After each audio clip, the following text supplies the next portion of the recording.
მოგესალმებით მეგობრებო.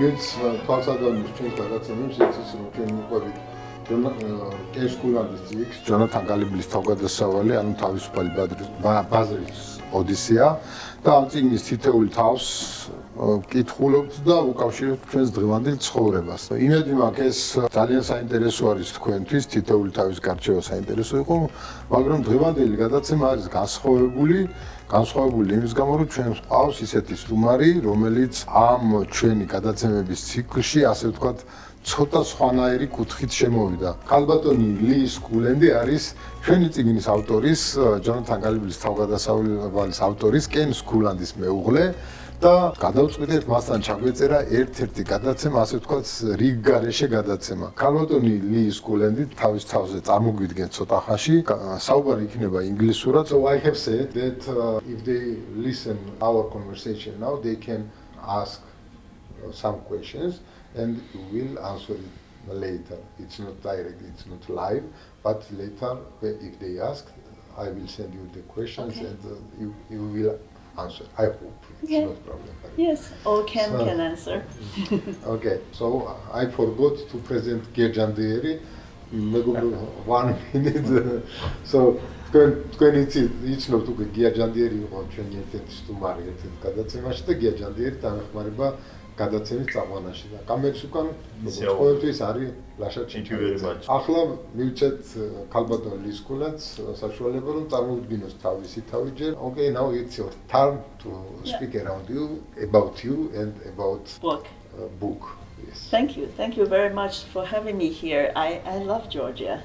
This is my third time here. I was here in 2007, 2008, and then this time I came back, and it's just lovely place. And I'm happy that people like the adventure of Jonathan Gullible, the book my husband wrote. I hope you'll print more, and because now it's sold out, I heard.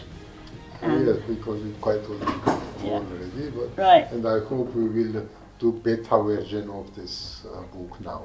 Yes. In this year. And another good news is my husband, the author, Ken Schoolland, will be here in Georgia in August.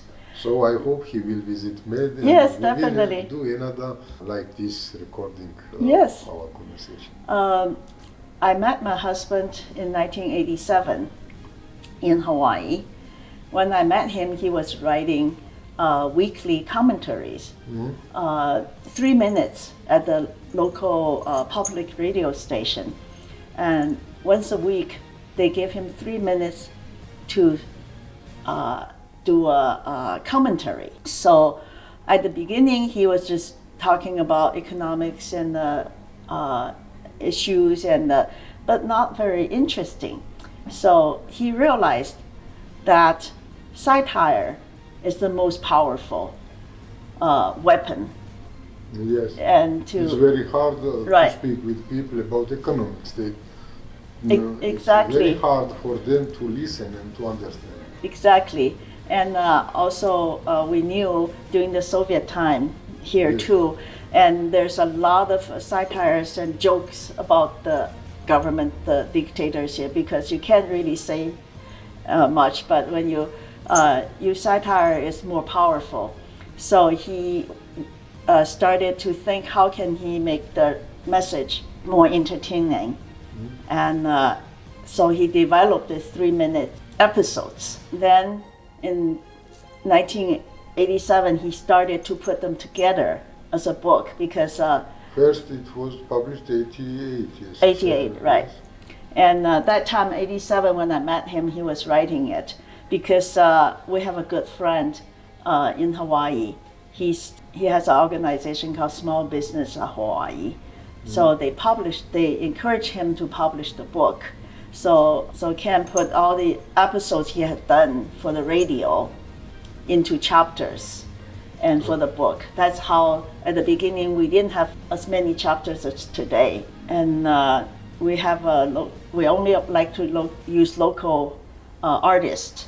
So there's one artist did some design the cover and there's some pictures with inside the books. So 1988, the book is published, And that's the year also Ken and I got married. So we said that's our first child. And our daughter was born in 1990, and but our first child was this book. This book. It's very interesting. Yeah, and first we thought we were going to introduce to schools in Hawaii, but no schools is interested. But outside the school, many people are interested.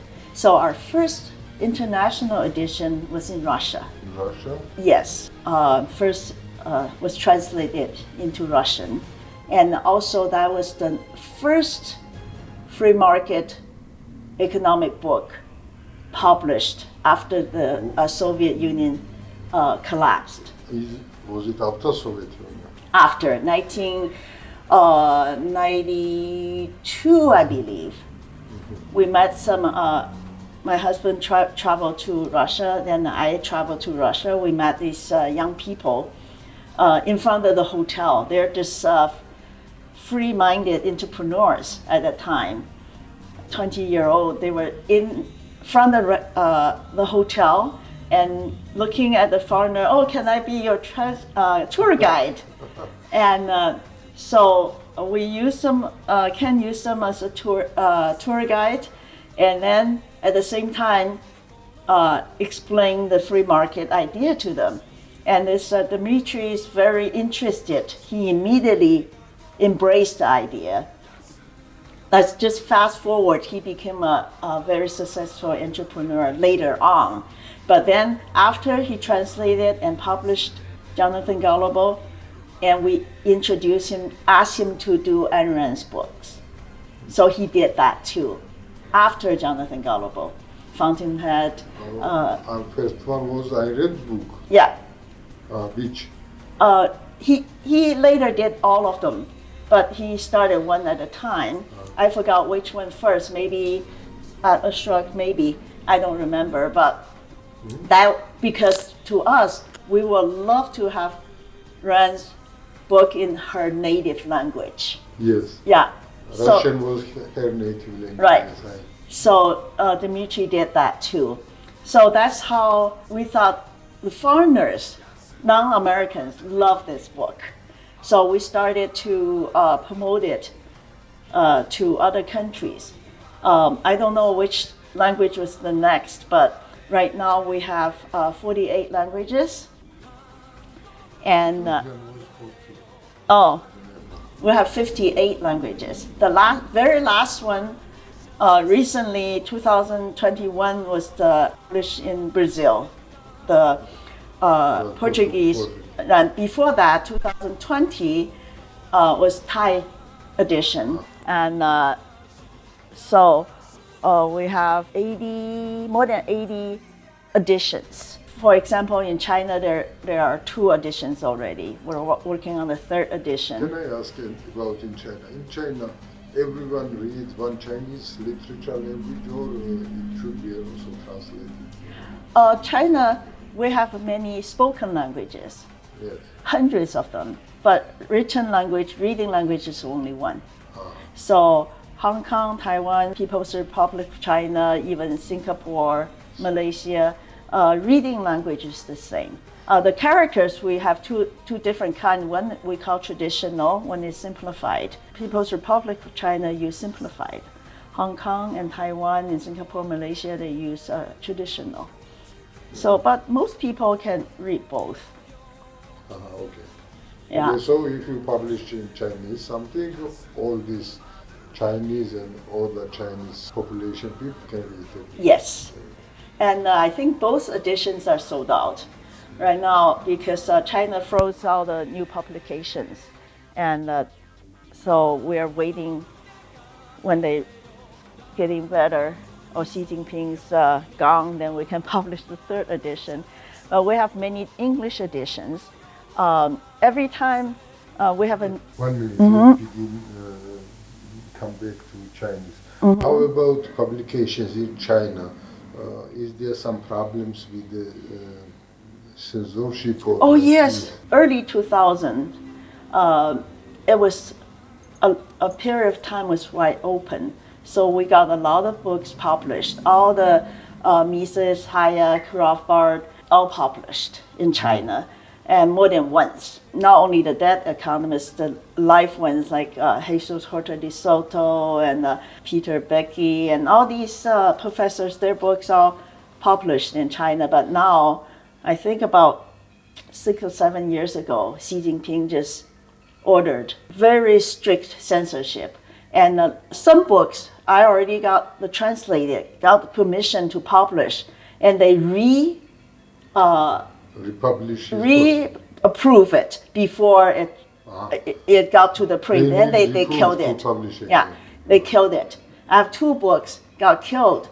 Before it was first got approved, allowed us to translate. After the translate, they said we were going to look at it one more time, then they killed it.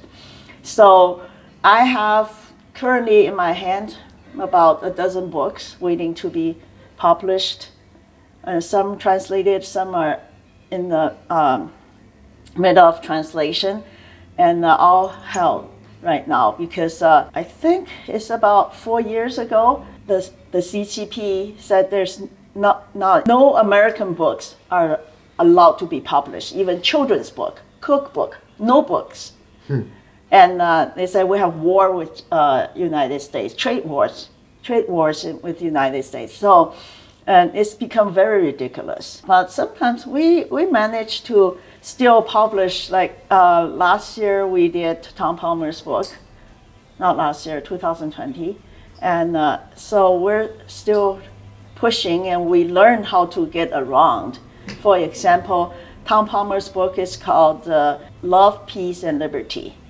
So when we translate it, we put the liberty, we drop the word liberty.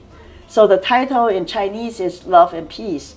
So a lot of people thought it was for dating guide or for marriage or something. So we get by. But they would also find the English title. Not everybody that smart. That's the thing. We try to get around. My book.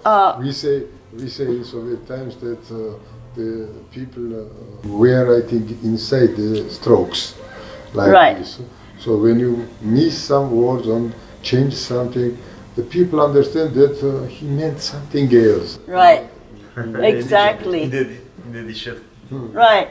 The book I was in my books, and I managed to get translated and published, also because the new editor is not smart enough. They said something sensitive. That's how that 2 books got killed, because they're not experienced. They're just too naive.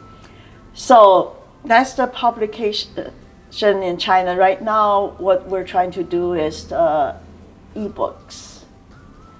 E-books. Electronic. Yeah, and so we kind of get around the censorship. And also we have almost all the Austrian books are published in China, so they have a lot of study groups, book clubs of these books. So we have enough to use in China right now. How strong is the censorship for the internet-based things? Like if you publish a book there on a new website, will they find it quickly or not? Or they are not enough smart again? We don't use website. They have a certain apps in the apps, but they get censored and get eliminated to website very fast. Some are just like half a minute. Half a minute? Yeah, half a minute. So they have some special words to find, and yes. It does not need much time. So no, they use technology, and they use people. There's thousands of people employed by the Chinese government. Someone has said in China that 235,000 people works only to control internet. Yes, When I was there. and not only that, prisoners are encouraged to sign up to be the internet police. And the more you catch, the better chance you have to get released early for good behavior. Yeah. So because prisoners, they do nothing every day, just sit there. So they're very eager to find. We call those people the water army, like Navy, water army. And there's thousands of people work for that. And the Chinese government very encouraged investment on high tech, the 5G and whatever. It's not for enhance people's life or improve the quality of life or make things more convenient. It's only the purpose is to use to monitor people. How do you think these adventures of Gullible, is it really understandable for the Chinese government that this is kind of dangerous thing for them? Because it is not only dangerous for Chinese or PRC, I'm calling it People's Republic of China, but it would be dangerous for many socialist countries like in Europe or other places. Yes. Russia. Right. Actually, that's very interesting what you just said. In China, everybody understood, but the situation in China is if you don't say Xi Jinping, you don't say Communist Party, everybody understood you saying, no problem. You can argue, I didn't say about you. I was talking about the Georgian government or whatever. So, and I think Soviet time is the same thing. Yes, if you punish me for this saying, that means you make connection between myself. Exactly. It's about you. Right. There are two groups of people in Poland many years ago. They both translated the book, and they both published on their own. And because they asked Ken, they said, Ken, how long have you been living in Poland? Ken said, I've never lived in Poland. Wait, And they said, why you understood us so well? Exactly. Yeah, that's the issue. A lot of the people, I met a lot of young people in Indonesia. That time they were all leaders of Students for Liberty a few years ago. And they all told me when they entered university, they were socialists. And then they read Ken's book. It changed their lives because they said other books were too hard for us because the language.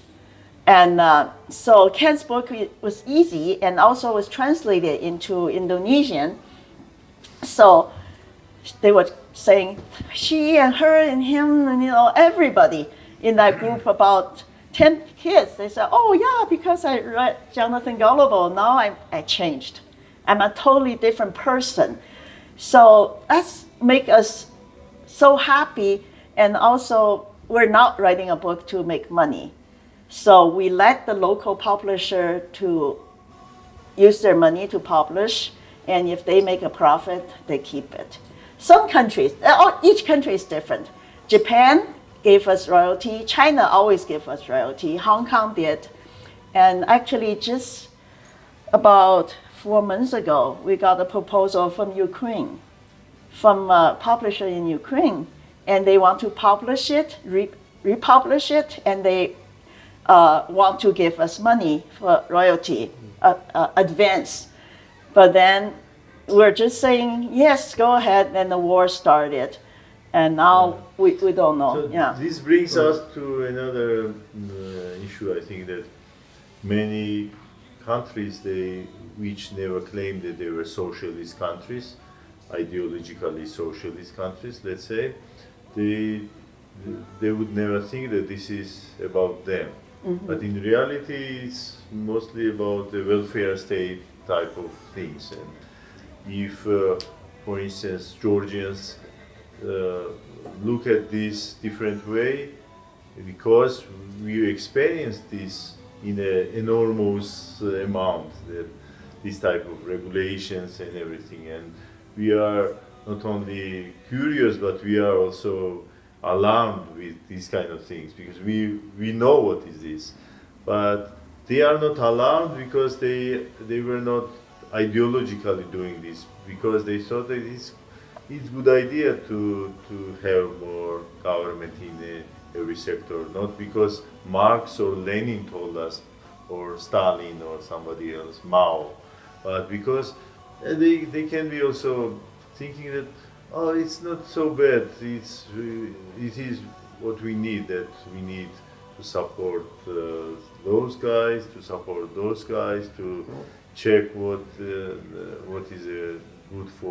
is good for ordinary people, for the society, blah blah blah. And then Georgians, we can be more alarmed with this, that no, it takes you to wrong direction. Here is the problem. The people quite often prefer to make transfer of responsibility.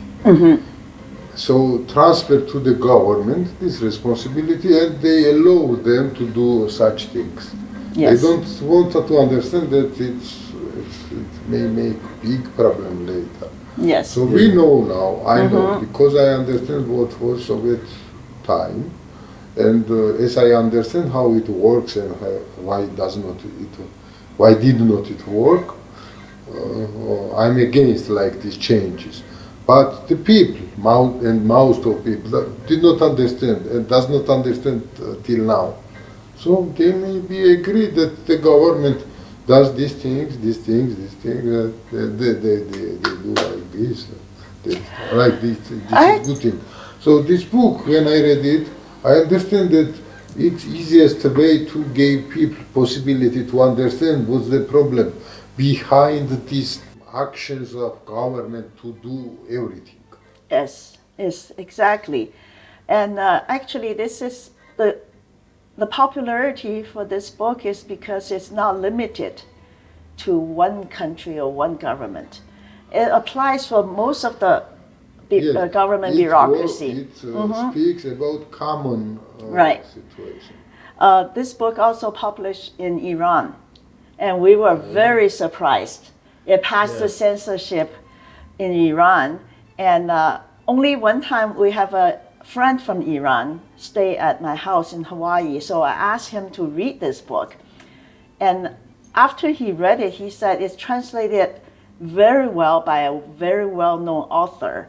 But I've never been to Iran, so I don't know who else read it, what's the reaction. But anyways, that was one of the milestones for us, because they asked us, because somebody read it and liked the message, and they asked us, can we translate into Iran?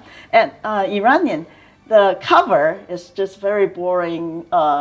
Something doesn't look like anything. Cover is quite important. Yes, but the inside, and it was people who read it was telling me quite powerful. I have another story. One guy we met in Czech Republic, he used to travel to Cuba very often, because Cuba, he doesn't need a visa to go to Cuba. No, from Slovakia.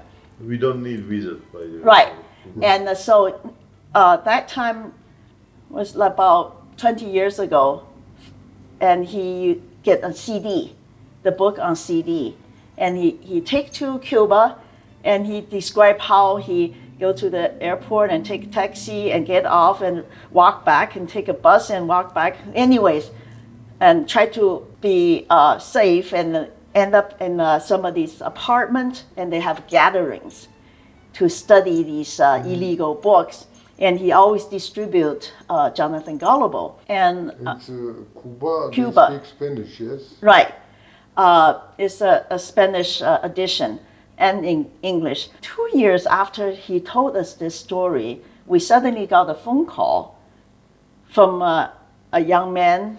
He called us from Arizona or Florida, I don't remember. He said, my name is so and so. I'm from Cuba. When I was in Cuba, I read your book, and I learned about freedom. about our problem of the government. So I swam across the water and got to United States. And I was so touched when he called us. He said to Ken, I just want to thank you for your book. So we have a lot of this kind of stories. You can say many thanks to Ken Yeah. from my side too, from our side too. Yes. So I think that what is very important with this book, that it shows that there are always emotions behind of any kind of government's intervention into our lives. Some people tend to avoid the responsibility, like Nodar was saying, and they think that somebody else need to take responsibility about their lives, about the lives of and behavior of the neighbors or the members of the society, not themselves. If you even ask sometimes the people, do we need something to act, change something, they will say, yes, we must act. And Pat, our colleague, frequently says that you must say, I must do something, not Yes. we must do, because we means that I will be at home and you others will go and do something. You know? Yes. And it's one of the biggest mistakes of thinking about these kind of things.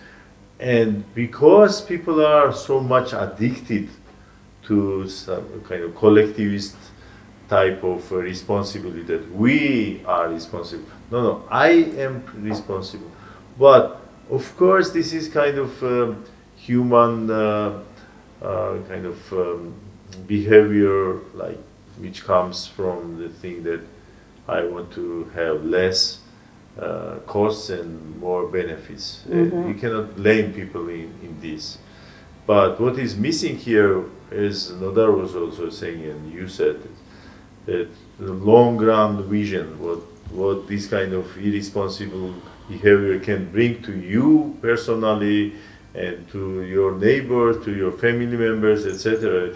It's not that you make mistake and shift the responsibility to others and it will not return to you, it will return exactly to you.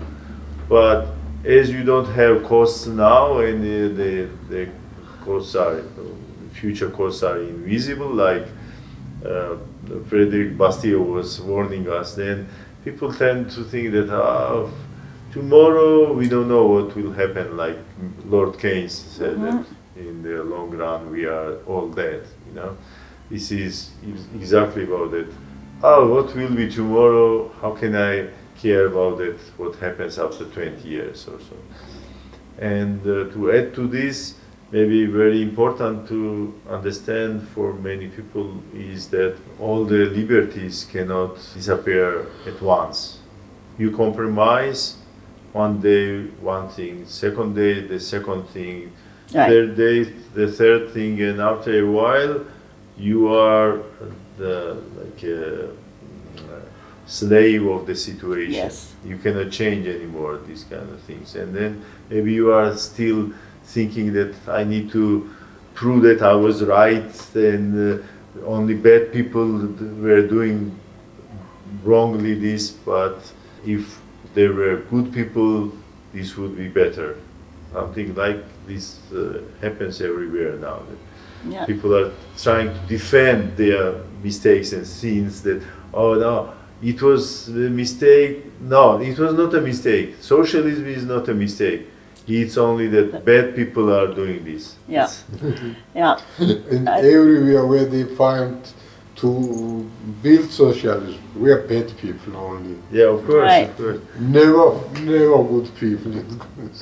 Yeah, I think you have a very important point about I do something.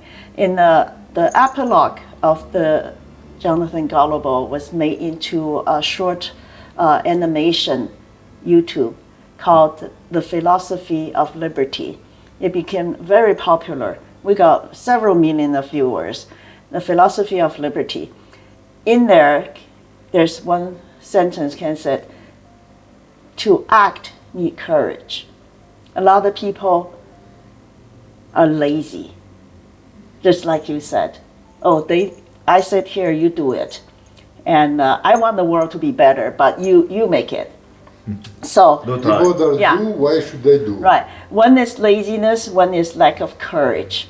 And the situation you described perfectly for the today's PRC Chinese people, because number one is too dangerous to do anything. Number two is very safe to be lazy and not to think and not to question, not to voice different opinion, not even to think. So the slavery mentality is the majority in China. Whatever the government make them do, they just say yes, and they believe. And because the government cut off all the channels for outside media. It's a very strange thing because Right. same is in Russia now. If you ask anyone in Russia, I have seen many videos in YouTube. I'm for Putin. I'm for Putin. Right. They are right. They do good things. It should be done like this. They don't even know what Putin is really doing. And in China, the government said you cannot go out, it's locked down. Now Shanghai, more than a month. At the beginning, the government said 1 week. And they just say, yes, oh yeah, for the better of other people, for the better of the country. They just don't ask questions. Now people start to question because they're starving. Yeah. Number one thing they care is their stomach. Now they're starving. So they say, what's wrong? What is going on? But they still don't question the central government. They think United States brought the virus to China intentionally, and they still believe that.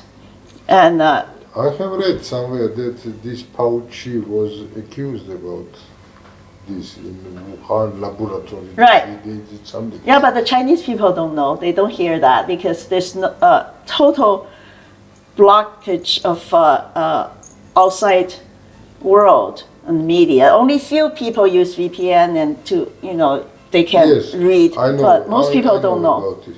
So that means it's very, very dangerous because if China works like this, if China makes enemy from USA, that means today, tomorrow, after tomorrow, it may make a war between USA and Yes, yes, It's very, very dangerous. very dangerous.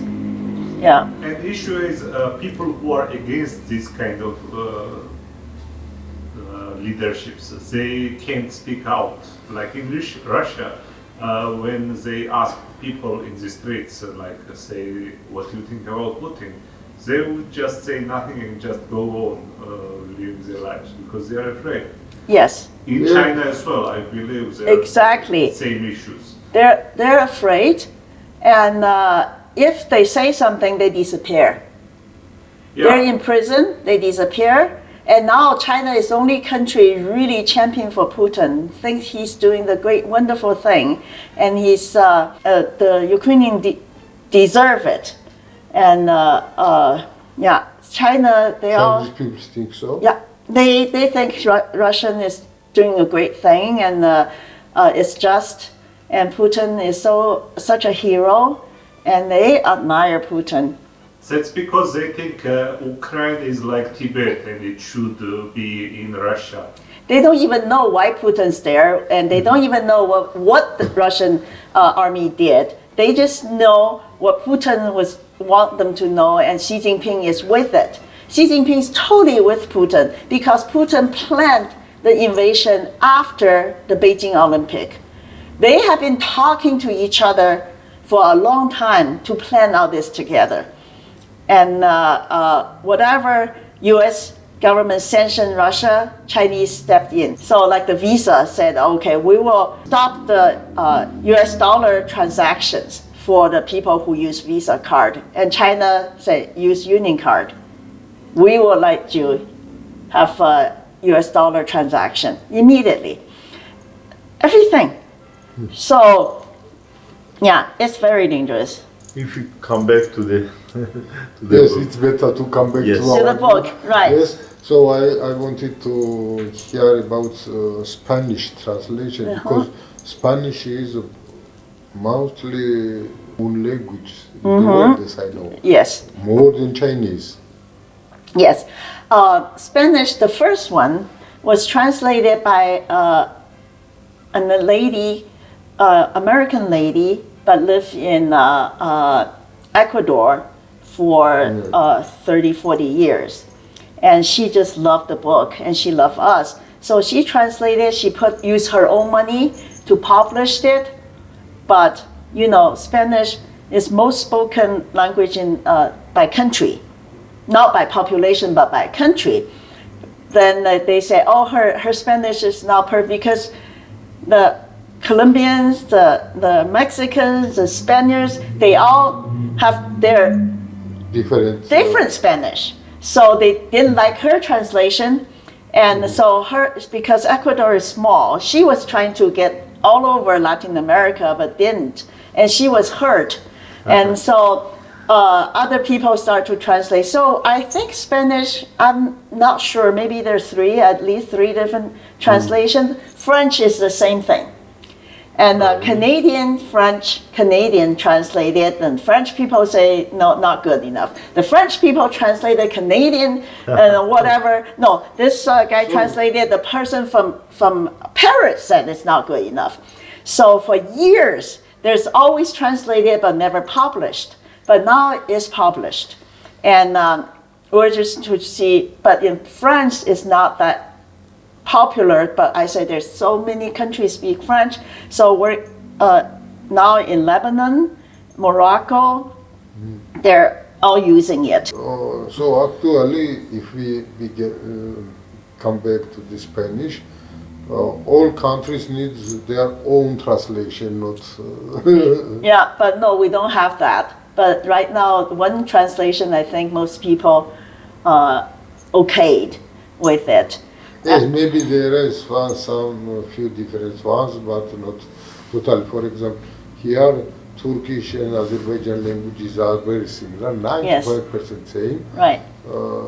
But they have different alphabet, few letters different, right, and so on. And it can be problem for Azerbaijan people to read Turkish, but to translate from Turkish to Azerbaijan and vice versa, right. It should not be problem. I'm not sure about Azerbaijan, but I'm sure there's Armenian translation published there. Armenian is very different. Right, and also our friends in Afghanistan used the translation from Iran. Yes.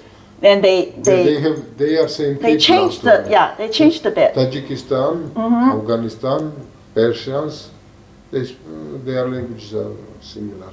Right. One interesting thing was when the Kyrgyzstan language was published, and we went there, and they said only the peasants still read Kyrgyz language. The city people only use Russian. We didn't know that. We're learning, and right now in Africa has always been very popular. For years, they have made the theater. They have a travel theater among different countries and cities to perform Jonathan Gullible. And now, every week, every Saturday, there's a reading group, just like what you do, but reading group on Zoom. With South Africa or? No, from all different African countries.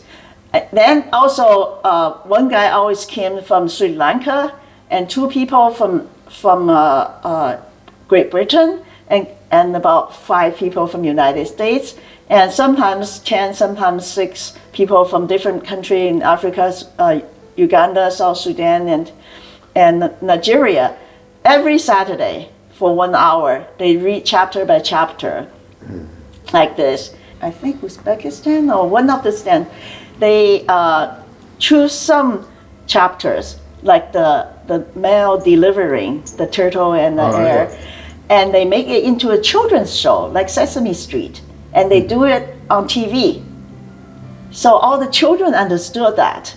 They have somebody made it into a children's program on TV. Slovakia, there's also a theater production of Jonathan Gullible. In South Africa, somebody tried to make a board game already did it, but it was too complicated, so we didn't play it. But everybody have their own way they want to use this to do something. We just give them the whole liberty to do whatever suitable for their own country or for their own community, and we're supportive of that. Right now, currently, we are trying to make an animation film, TV short films, animation short films for. It should be by chapter. Right. Chapter one, series. Like Right. this. They are because it's animation, so they are by minute. I don't remember either 7 minutes, one, then add together 3. 7 minutes is 21 minutes for one episode or something like that. So we just finished the stage of the design of the character. And so there's an animation team in Argentina. In Argentina, we found an animation studio. They're not that expensive.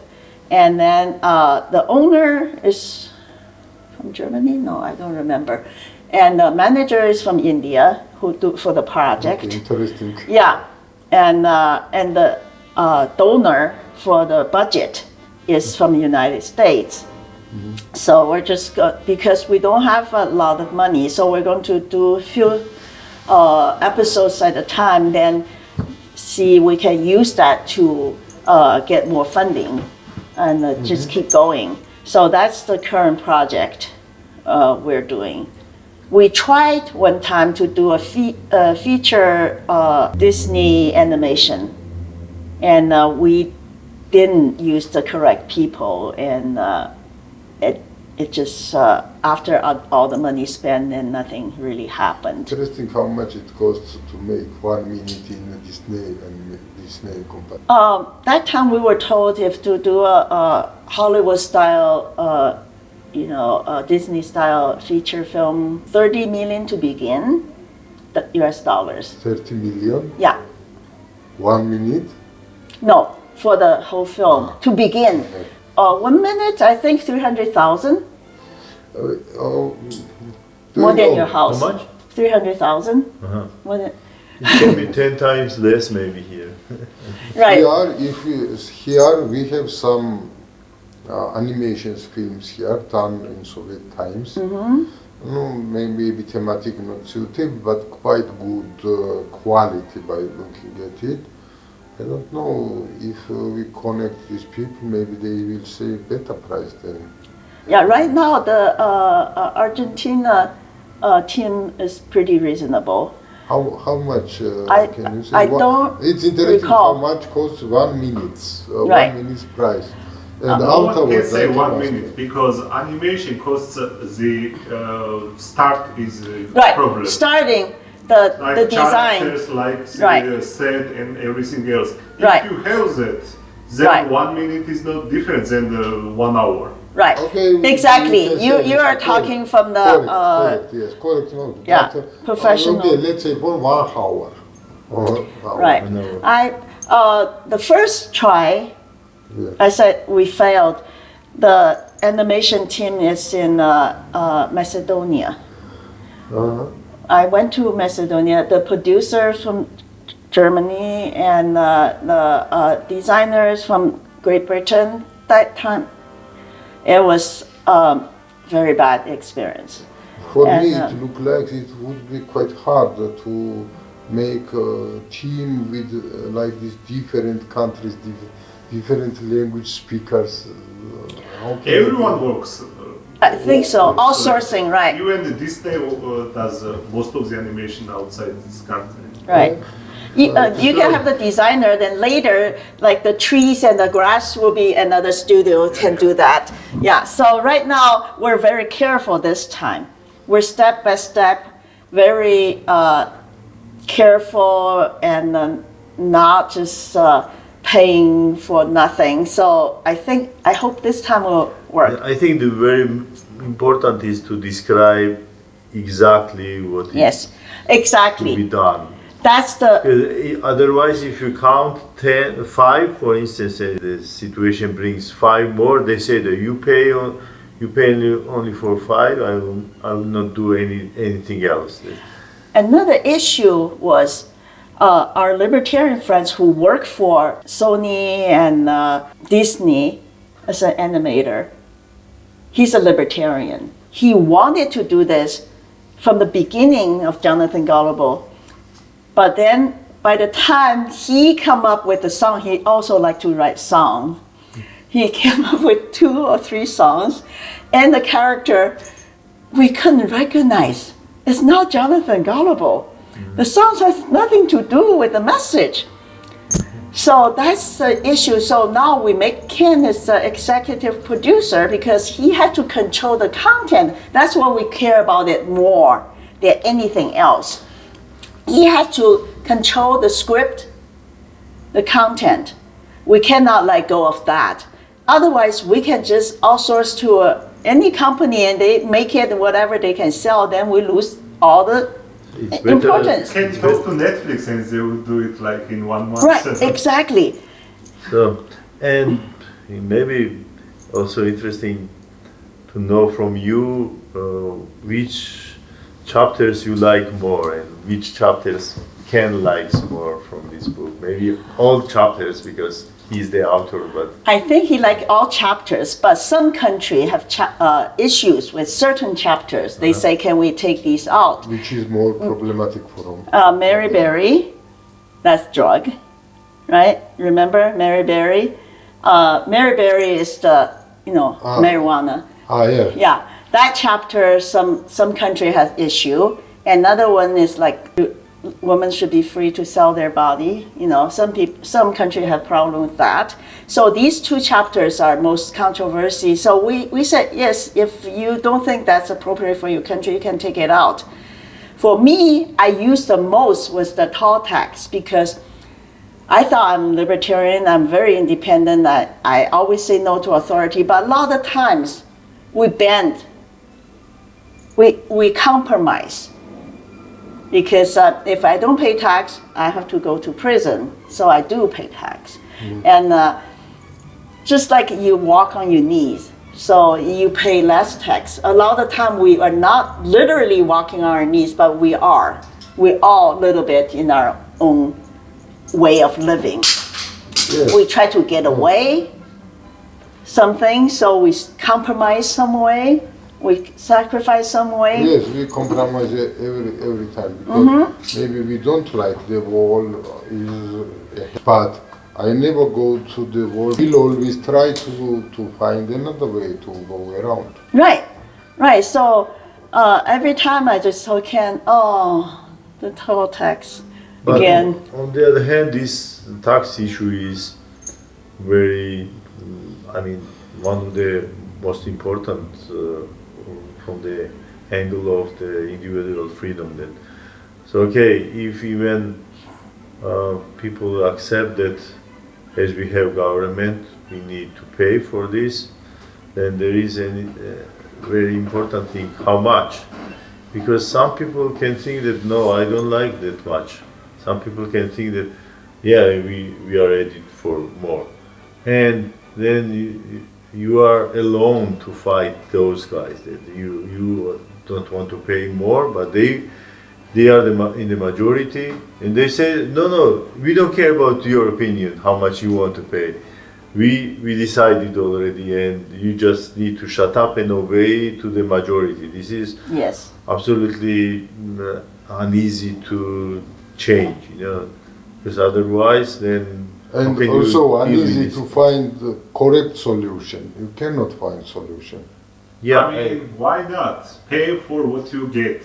So pay for your service. How can you calculate this then? Not possible. Well, one thing I found very amazing was your elevator. If you want to use the elevator, you put a coin in there. I thought that's perfect. You pay. Yes, autobahns are made the same way. When you go on the road, you pay on Exactly. When you want to use library, you pay in library. Exactly. For library, for education, Only, Everything. Healthy. It's only not thing problem. that has to be paid is the army and maybe police. Yes, That certainly. you Oh, have but to- private security will work too. The police is also yeah, but that's even more hard to. Right. the police is also not exactly like army or the defense. Yeah, I know. Because many people are using their own guards, for instance. Right, that's They a private pay directly to security. Mm-hmm. Yes, of course, and it's not enough to have. And some police. countries use mercenaries. So I think those are a lot of debate on these issues, usually, even among libertarians. And but one thing, when I talk to somebody who has absolutely no idea what we're talking about, I will use the chapter that's to ban the sun, right? So the candle makers, Yeah. the candle makers, they don't want competition from the sun. Frederick So, Bastiat's. right, exactly. That was just, Ken used a lot of Frederick Bastiat there and in the book.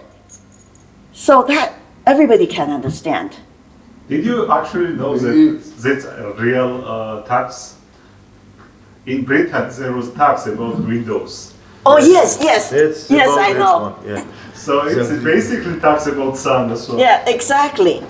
And I was just told some windows looks like a window, and but there's no glass. Here is to compare. Britain people at that moment when they paid this tax did not understand this is crazy thing. Now we understand, and all people understand which does not have like this rule. But they don't if, change. Uh-huh. If the government makes implementation like this law, the people will not understand that this is crazy thing. Right. And like this was, we have experience in the last 2 years in the COVID regulations. Exactly. So all of them, mostly all of them was crazy things. But no one understands. Most people think that it should be so that to save our lives. Yeah, but also with the, we were discussing today, James Courtney was saying that why people would be voting for higher taxes. First of all, they think that they can get more government, and because in the US maybe they pay less taxes, but in Germany they pay a lot. But the other thing that Jim Courtney was explaining, that when you are to choose which government to vote, which party to vote, they promise you 100 different things, and if you like 90 of these things, you tend to vote to that party. But you like 90, but 10 were very bad. But the other party had 20 or 30 very bad. So you choose Lesser this evil. less evil, and but that less evil, they had increase of tax rates in their 10 bad things, you know. Right. Then you don't have any choice. So in Georgia, this is still in the constitution that if you need to raise taxes, you need to have referendum. So I was calling this defending of a person, because if you are voting in the bundle, like Tim Courtney was saying, you are alone to fight this. But when it comes to the next level, that the rise of tax rates should be decided by referendum, then you can propagate quite efficiently in that situation, going to the people and saying that they are wasting this money, let's not raise the taxes. Because it's very uneasy if there is one better party than the second one, then it's more difficult to tell. Those guys are promising so many things. And this rise of taxes, if it is bundled with the promise that we will give you more services also, then they can have very uneasy solution, uneasy choice. Yeah, but when it is only one thing to decide, increase tax rates or not, then people will be starting thinking, why we are paying this, no? Not others are paying. When it is together with spending, then they can think that, oh, it's not only us who is paying, others are also paying, and we can have this spending also. It's also beneficial. But when it is only one thing to decide that rising tax rates or not, then it will be more difficult for people. That's why they are mixing this with other. They're not making the promises. connections. Yeah. Yeah, they want something, but they don't know who's paying for it, and they think a government just magically Yes. have all this money. Government never produce. But if you approach to them with a direct question, do you want to rise taxes or not? Maybe much less people will be voting for rising of the tax Exactly. rates. I remember going to Italy, and there's so many houses have some rubbles and the front of the door. I said, what's going on? They say, in Italy, you only pay your house property tax after you completed your construction. So everybody didn't complete something. Maybe a little steps, or maybe a little corner of the roof, or something. They always have something is incomplete forever and ever, so they don't need to pay tax. Another country interesting is in Vietnam. The property tax is measured by the width of your house. So, Width? yeah, the width of your house.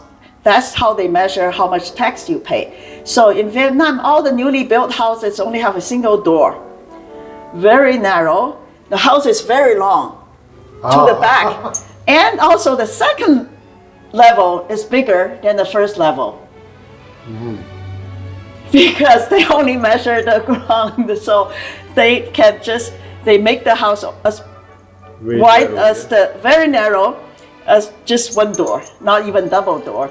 Yes, like this. Yeah, So right, good. and very, very long in the back. I thought the house looks so funny. They say, oh, because of tax.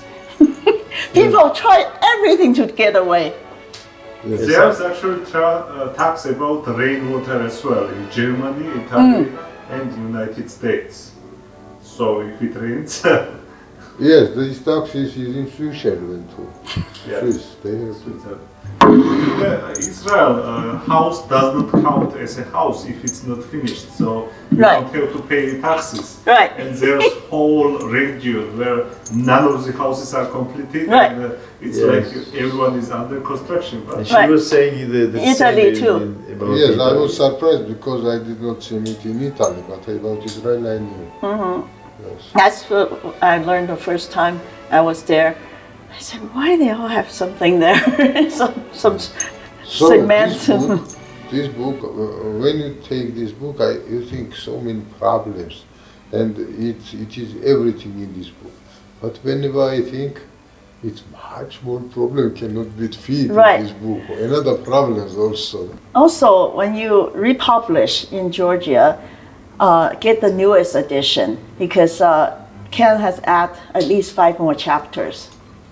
If there is some more chapter, we will translate it. Right. Yes.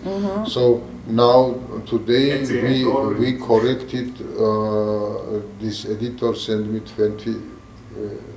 22 chapter 22. So we are from 1 to 22. We have re-edited it.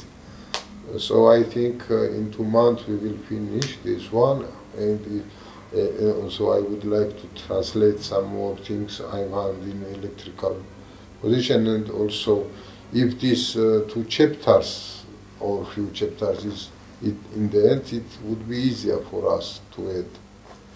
How he is going to the end or in the middle of the. No, the book is ended, but he added a few more chapters, and he's thinking about one more, but he's haven't decided those yet. chapters will be at the end of the book or somewhere in the middle, or That I don't know. And I think it just added on. Just added on. It's not possible to add it in the end because he returns and Right. The very last one is the last one, right. He went home. Maybe it can be added that Jonathan remembers about his travel like this. It's possible. Yeah, you're right. The last chapter is still last, but in the middle. Yeah, before the last chapter. No, here is possible. For example, when the grandmother tells the story about Li Sender and this, how it's called, I don't touch him. Okay, like this, Jonathan can tell the story to his father, for example. Right. It can be after that part. Right. But anyway, it's not a problem if it is changed some. I only need to know how to remake the book. Maybe because if you feed something there between them, maybe you need some changes in another chapters. Because it's not like another story. It's these things are connected to each other.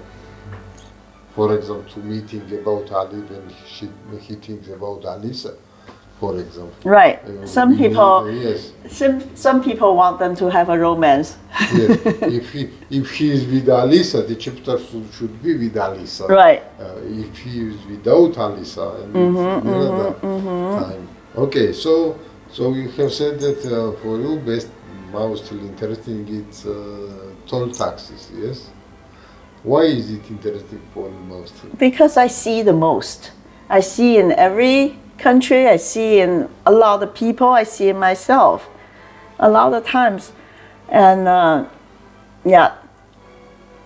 tax, if, like you said, some people may want to vote for more tax, but if tax is so good, why so many people try all kind of ways to avoid paying more? That's just a interesting question. Nobody said, oh, I don't care, I just pay more. If you ask me for 25%, I give you 30%. No, nobody.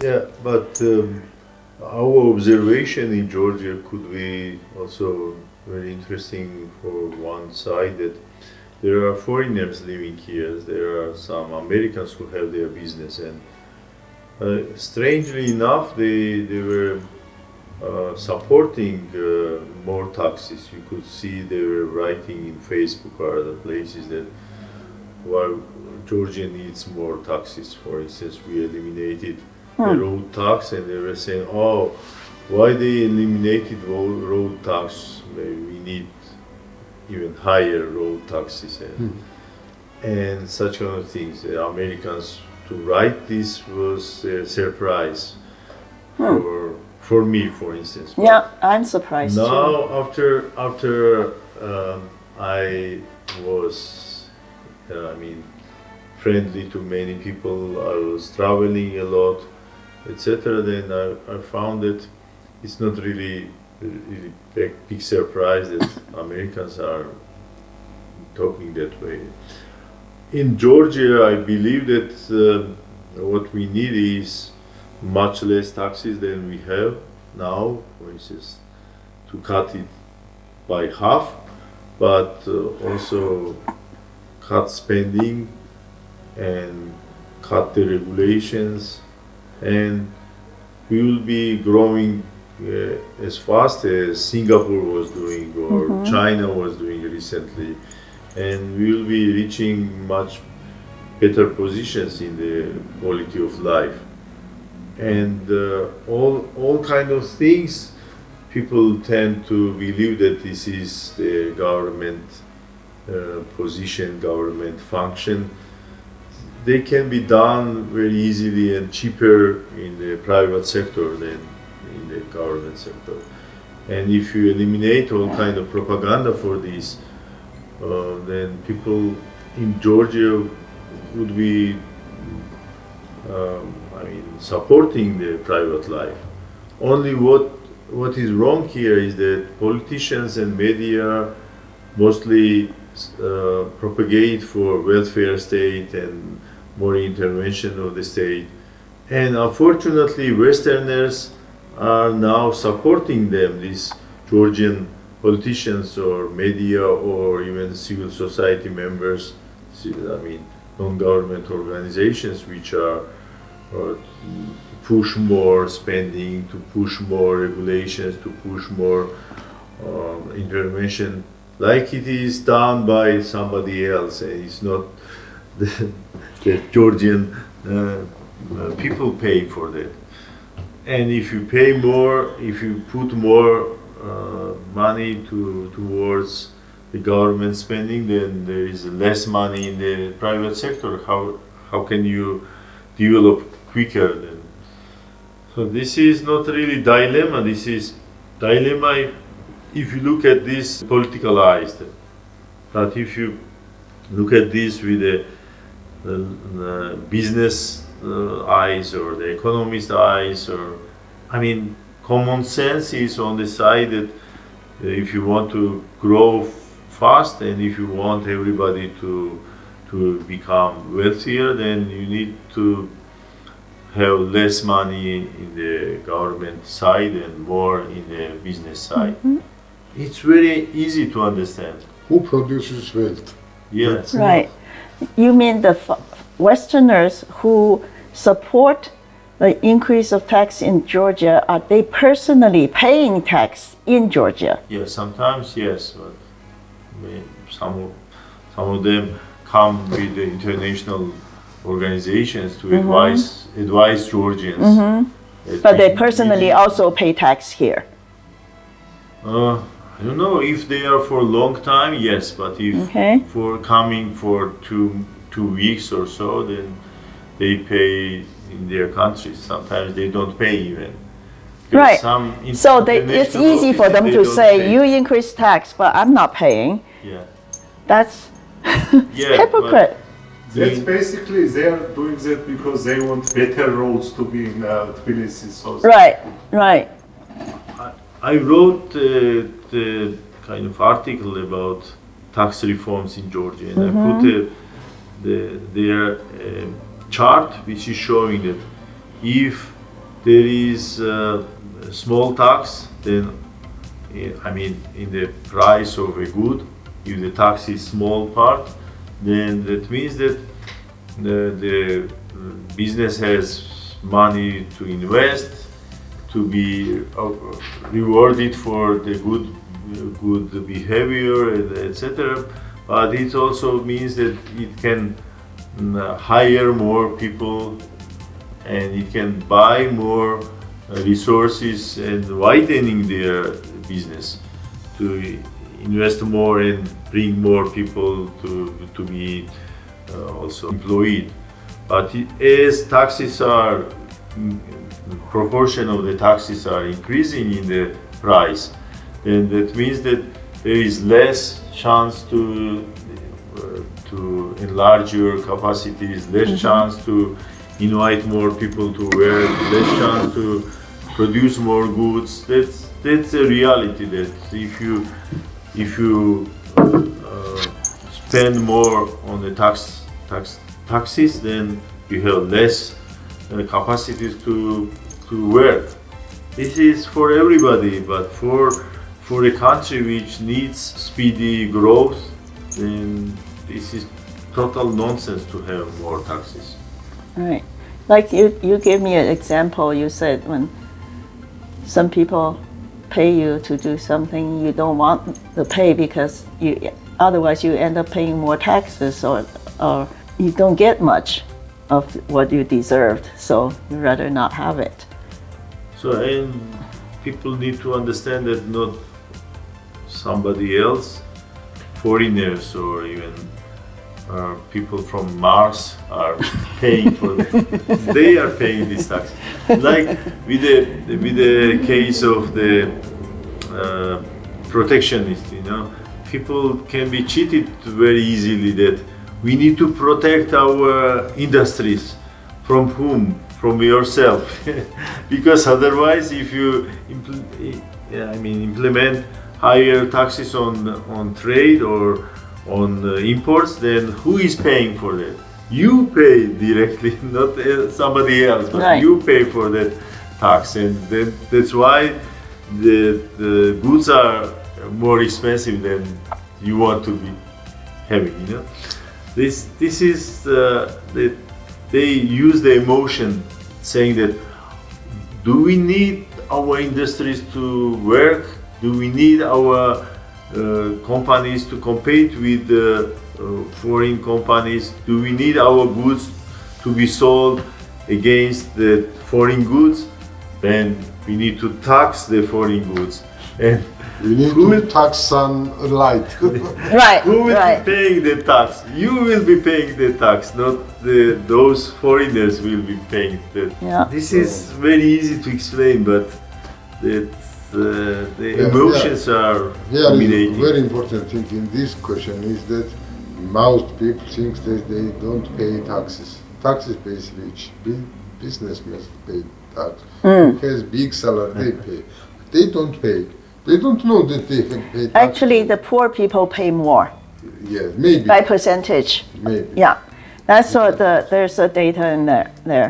Most rich people, they have a way of getting away, and because low-income people pay more for If the tax is progressive or regressive, Right. I understand this. Right. Because progressive tax means to pay more when you have more income, but anyway, there is more ways to avoid it. right, exactly. Like But Donald when- Trump, he when doesn't you pay have- anything. Yes, when you have flat tax, it's quite hard to find another way to avoid.